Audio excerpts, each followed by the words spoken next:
Quarantine কমছে সাকিব মোস্তাফিজের। ঈদের পর দেখা মিলবে প্রথম অনুশীলনেই। লঙ্কা সিরিজের পর ক্রিকেটারদের কেন্দ্রীয় চুক্তি। ঢাকায় ফিরেই ফুটবলারদের নিয়ে পরিকল্পনায় ব্যস্ত জেমি ডে। বাংলাদেশ প্রিমিয়ার লিগে প্রথম হার শেখ জামাল ধানমন্ডি ক্লাবের। আর্চারি বিশ্বকাপে অংশ নিতে সুইজারল্যান্ড যাচ্ছে বাংলাদেশ। ফর্মে ফিরেছেন রোমান সানা, আশাবাদী কোচ।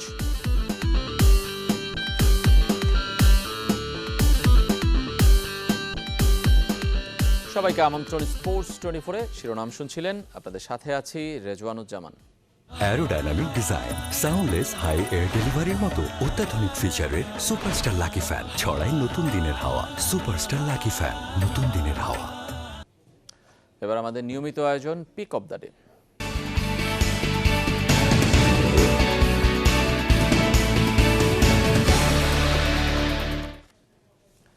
18 মে দলের সাথে ক্যাম্পে যোগ দেবেন সাকিব আল হাসান এবং মোস্তাফিজুর রহমান, নিশ্চিত করেছেন বিসিবি পরিচালক আকরাম খান। এদিকে লঙ্কানদের বিপক্ষে ওয়ানডে সিরিজে থাকছেন না fielding coach Ryan Cook. Spin bowling coach Daniel ভেট্টরির সাথেও চুক্তি নবায়ন করবে না বিসিবি। আর ক্রিকেটারদের কেন্দ্রীয় চুক্তি হতে পারে লঙ্কা সিরিজের পর। 6 মে ভারত থেকে দেশে ফিরেছেন সাকিব ও মোস্তাফিজ। সরকারের নির্দেশনা অনুযায়ী 14 দিনের প্রাতিষ্ঠানিক কোয়ারেন্টিনে আছেন এ দুই ক্রিকেটার। বিসিবি থেকে একাধিকবার চেষ্টা করা হয়েছে সাকিব মোস্তাফিজের কোয়ারেন্টিন শিথিল করার জন্য, তবে এখনও স্বাস্থ্য অধিদপ্তর থেকে কোনো ইতিবাচক সাড়া মেলেনি। ঈদের ছুটির পর 18 মে আবারও শুরু হবে লঙ্কা সিরিজকে সামনে রেখে জাতীয় দলের ক্যাম্প। টাইগারদের জন্য সুখবর, প্রথম দিন থেকে দলের সাথে যোগ দেবেন সাকিব আল হাসান ও মোস্তাফিজুর রহমান। যদিও হিসাব মতে তাদের কোয়ারেন্টিন শেষ হবার কথা 20 মে। যেহেতু আমাদের প্র্যাকটিসটা হলো 18 তারিখে, তো সোফার ওদিক দিয়ে কিন্তু ওদের কোয়ারেন্টিনটা কিন্তু শেষ হয়ে যাবে। তো সেটা নিয়ে আমরা অত চিন্তিত না, যেহেতু আমরা তো প্র্যাকটিস আমাদের 18 তারিখ থেকে আমরা ওদেরকে পাচ্ছি। বিদেশি কোচিং স্টাফের 3 জন ওটিস গিবসন, নিক লি ও জুলিয়ান ক্যালিফাতো ছুটিতে। লঙ্কানদের বিপক্ষে রাসেল ডোমিঙ্গো আর রায়ান কুকের থাকার কথা থাকলেও পারিবারিক কারণে থাকছেন না ফিল্ডিং কোচ। তাই দেশীয়দের উপরই আস্থা রাখতে হচ্ছে বিসিবিকে। আর ড্যানিয়েল ভেট্টরির অধ্যায় যে শেষ, তারও ইঙ্গিত আকরাম খানের কণ্ঠে।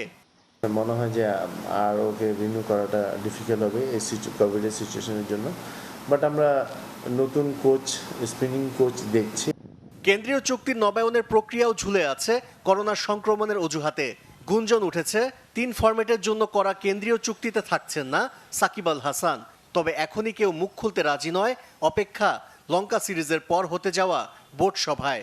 শ্রীলঙ্কার সাথে ওয়ানডে সিরিজের পরই আমরা কিন্তু কন্ট্রাকচুয়ালে যাব। কারা লাল বল খেলবে, কারা সাদা বলে খেলতে ইচ্ছুক, ওদের ওপিনিয়নটা নিব, তারপর আমরা কন্ট্রাকচুয়ালে যাব। এশিয়া কাপের জন্য সময় খুঁজছে এসিসি। বিসিবির সাথে যোগাযোগও করেছে তারা। সে অনুযায়ী প্রস্তুতি নিয়ে রাখছে ক্রিকেট বোর্ড। এখন পর্যন্ত আমরা জানি এশিয়া কাপ হবে। আশিক রুদ্র, চ্যানেল 24, ঢাকা। ফুটবলের খবর জানাবো। বিশ্বকাপ বাছাই ম্যাচের জন্য ক্যাম্প পরিচালনায় দলের সাথে যোগ দিয়েছেন জেমি ডে। 5 দিনের কোয়ারেন্টিন শেষে শিষ্যদের নিয়ে মাঠে নামবেন তিনি। তবে এখনও দলের সাথে যোগ দেননি বসুন্ধরা কিংসের কোনো ফুটবলার। উল্টো বাফুফের কাছে জানতে চেয়েছে নানা প্রশ্নের উত্তর।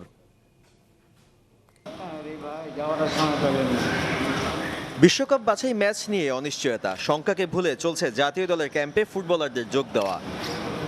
প্রথম দিনে আবাহনী অধিনায়ক সোহেল রানার সঙ্গী হয়েছিলেন মোহামেডানের হাবিবুর রহমান সোহাগ। দ্বিতীয় দিনে যোগ দিয়েছেন আরও 2 জন, পুলিশ এফসির মোহাম্মদ জুয়েল ও সাদা কালো defender Atiqur Rahman. League match শেষে বুধবার যোগ দেবেন আরামবাগ ও শেখ জামাল ধানমন্ডি ক্লাবের ফুটবলাররা। তবে আরও একবার হেড কোচ জেমিডের অপেক্ষা বসুন্ধরা কিংসের ফুটবলারদের পেতে। 17তম রাউন্ড এগিয়ে আনার গুঞ্জন সত্যি হয়নি, তাই জাতীয় দলের মিশনের আগে নেই বসুন্ধরা কিংসের কোনো ম্যাচ। তারপরও বাফুফেকে কিংসদের চিঠি, বিশ্বকাপ বাছাই ম্যাচের নিশ্চয়তা, কাতার থেকে ফিরে ফুটবলারদের কোয়ারেন্টিন প্রক্রিয়া সম্পর্কে জানতে চায় বাংলাদেশ চ্যাম্পিয়নরা। আমি যতটুকু জানি, আমার জানা মতো আমাকে বলা হয়েছিল যাদের একটা ম্যাচ খেলার কথা ছিল রহমতগঞ্জের সাথে, ওই ম্যাচটা হবে কি হবে না এটা ফেডারেশন থেকে যোগাযোগের চেষ্টা চলছে। যদি না হয় ওরা এদিকে শিষ্যদের নিয়ে মাঠে নামার অপেক্ষা শেষ হচ্ছে না হেড কোচ জেমিদের। আপাতত তার ঠিকানা টিম হোটেলে। ইনজুরিতে ফরওয়ার্ড নাবিব নওয়াজ জীবন ও ডিফেন্ডার টুটুল হোসেন বাদশা নেই স্কোয়াডে। দুশ্চিন্তা থাকলেও ক্যাম্পে ডাক পাওয়া শিষ্যদের উপর আস্থা ইংলিশম্যানের। জীবন নেই, তাকে মিস করব, কিন্তু আমরা যাদের দলে ডেকেছি তাদের পরখ করার সুযোগ পাচ্ছি আমি। আশা করি সামনের কয়েকটা সপ্তাহ দারুণ কাটবে। সুমন রেজা ধারাবাহিক খেলছে লিগে, তপু দেশের সেরা ডিফেন্ডার, তার ফেরাটাও দারুণ। বসুন্ধরা কিংস ফুটবলারদের যোগ দেওয়ার উপর নির্ভর করবে মাঠের অনুশীলন শুরু করা। Sadman Sakib, channel 24, Dhaka. Bangladesh premier league ফুটবলের খবর জানাবো। প্রথম হারের স্বাদ পেল শেখ জামাল ধানমন্ডি ক্লাব। পিছিয়ে পড়া ম্যাচে ধানমন্ডির জায়ান্টদের 3-1 গোলে ধরাশায়ী করে চমক দেখিয়েছে আরামবাগ। আসরে প্রথম পূর্ণ পয়েন্ট টেবিলের তলানির দলটি। এই মুহূর্তে চট্টগ্রাম আবাহনীর বিপক্ষে খেলছে শেখ রাসেল ক্রীড়াচক্র। আর রাত 9টায় ঈদের আগের শেষ ম্যাচে সাইফ স্পোর্টিংয়ের মুখোমুখি হবে মুক্তিযোদ্ধা। ঈদের আগে শেষ ম্যাচটা অস্বস্তি হয়ে রইল শেখ জামাল ধানমন্ডি ক্লাবের। 15তম ম্যাচে প্রথম হার। বিপরীতে টেবিলে তলানির দল আরামবাগ ক্রীড়া সংঘের চলতি লিগে প্রথম জয়। অথচ ঝিরঝির বৃষ্টিতে বঙ্গবন্ধু স্টেডিয়ামে শুরু থেকে প্রভাব বিস্তার করেছে শেখ জামাল। 15 মিনিটের সুফল পেয়েছে সাবেক চ্যাম্পিয়নরা। গাম্বিয়ান গোল মেশিন বা ওমর জবে এগিয়ে নেন ধানমন্ডি জায়ান্টদের। স্রোতের বিপরীতে 24 মিনিটে জামাল গোলরক্ষকের পরীক্ষা নেয় আরামবাগ ফরওয়ার্ড। তখনও ম্যাচে ছিল টেবিলে 3-এ থাকা দলটি। প্রথমার্ধের শেষ দিকে হঠাৎই শেখ জামালের ছন্দপতন। সেই সুযোগটাই কাজে লাগিয়েছে আরামবাগ। ইনজুরির সময়ে দর্শনীয় ফ্রিকিকে উজবেকিস্তান ফরওয়ার্ড আব্দুল কদিরভ সমতায় ফেরান দলকে। বিরতির পর শুধু আরামবাগ কাব্য। ম্যাচের 54 মিনিটে দলকে এগিয়ে নেন ওমর ফারুক। 3 মিনিটের মধ্যে জামাল গোলরক্ষক জিয়াউর রহমানের অতি উৎসাহী ভুলে আরামবাগকে আরও এগিয়ে নেন নিহাত জামান উচ্ছ্বাস। এরপর অবশ্য গোলরক্ষক বদল করেছেন জামাল কোচ শফিকুল ইসলাম মানিক। বদলেও গেছে শেখ জামাল। ম্যাচে ফিরতে মরিয়া দলটি করেছে একের পর এক আক্রমণ। তবে সাফল্যের দেখা মেলেনি, হয়নি টেবিলের 2-এ ওঠা। ফয়জুল ইসলাম, চ্যানেল 24, ঢাকা। বিশ্বকাপ টেস্ট 2-তে অংশ নিতে 16 মে সুইজারল্যান্ডের উদ্দেশ্যে রওনা হবে আর্চারি দল। বাংলাদেশ গেমসে খুব একটা ভালো করতে না পারলেও রোমান সানার উপরই ভরসা রাখছেন কোচ মার্টিন ফ্রেডেরিক। আশাবাদী ফর্মে ফিরছেন দেশসেরা আর্চার। আসর থেকে বাকি আর্চারদের অলিম্পিক ওয়াইল্ড কার্ডের পথটা সুগম করে রাখতে চায় ফেডারেশন। কথা ছিল 15 মে রওনা হবে বাংলাদেশ দল, কিন্তু যাত্রা শুরুর আগেই করোনার ধাক্কা। শেষ মুহূর্তে ফ্লাইট বদলে পরদিন সুইজারল্যান্ড যাত্রা। লুজান ওয়ার্ল্ড কাপ আর্চারি স্টেজ 2 খেলতে গিয়ে কোয়ারেন্টাইনে থাকতে হবে না আর্চারদের, যার কিছুটা দেশ থেকে এগিয়ে রাখছে দল। তবে হবে করোনা পরীক্ষা। ভিসা এবং অন্যান্য কাজের জন্য আমি এবং কোচের একটু দৌড়াদৌড়ি করতে হচ্ছে। তাছাড়া আমাদের সবাই এখন 14 ডেজের ভিতরে আছি। আমরা নামার পরে আমাদেরকে তারা আবার টেস্ট করবে। কোনো কোয়ারেন্টাইন তাদের নাই, যেহেতু আমরা এখান থেকে করে যাচ্ছি, প্লাস যে প্রিকশনগুলো নিচ্ছে 14 ডেজ কোয়ারেন্টাইন করে খেলা সম্ভব না। 35 দেশের আসরে 8 আর্চার নিয়ে যাচ্ছে লাল সবুজ, যার 7 জনের রিকার্ভে প্রথমবার বিশ্ব মঞ্চে নারী দল। আর যে একজন কম্পাউন্ড আর্চার যাচ্ছেন তিনি অসীম কুমার দাস। বঙ্গবন্ধু বাংলাদেশ গেমসে অসাধারণ পারফরমেন্সের স্বীকৃতি পাচ্ছেন তিনি। 2019 এসএ গেমসের পর কোনো আন্তর্জাতিক আসরে অংশ নেয়নি বাংলাদেশ।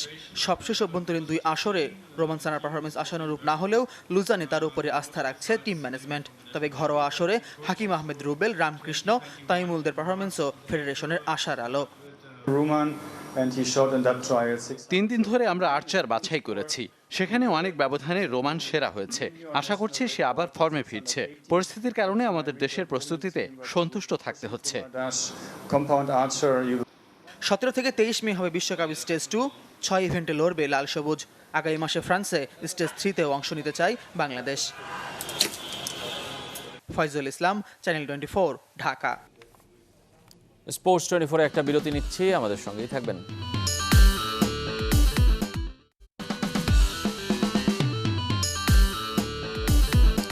দেখছেন স্পোর্টস 24। ইউরোপিয়ান সুপার লিগ থেকে নাম প্রত্যাহার না করলে সিরিয়া থেকে ইউভেন্টাসকে বহিষ্কারের হুমকি দিয়েছে ইতালিয়ান ফুটবল ফেডারেশন। সোমবার এই হুঁশিয়ারি দিয়েছেন প্রেসিডেন্ট গ্যাব্রিয়েলে গ্রাভিনা। উয়েফার নির্দেশ না মানলে আসছে মৌসুমের জন্য ইউভেন্টাস রেজিস্ট্রেশন করতে পারবে না বলেও জানিয়েছেন তিনি। যদিও স্প্যানিশ দুই জায়ান্ট রিয়াল মাদ্রিদ এবং বার্সেলোনার সাথে সুপার লিগ খেলার সিদ্ধান্তে এখনও অনড় ইউভরা। এর আগে উয়েফার হুমকি ও সমর্থকদের প্রবল আপত্তির কারণে $1 বিলিয়ন বিদ্রোহী লীগ থেকে নাম প্রত্যাহার করে নেয় ইংল্যান্ডের বিগ 6 সহ ইউরোপের 9 ক্লাব।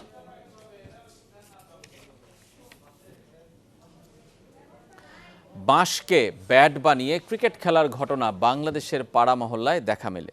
তাই বলে আন্তর্জাতিক ক্রিকেটে ক্যামব্রিজ বিশ্ববিদ্যালয়ের দুই গবেষক বিশেষ এক ব্যাট উদ্ভাবন করেছেন, যা তৈরি হয়েছে বাঁশ দিয়ে।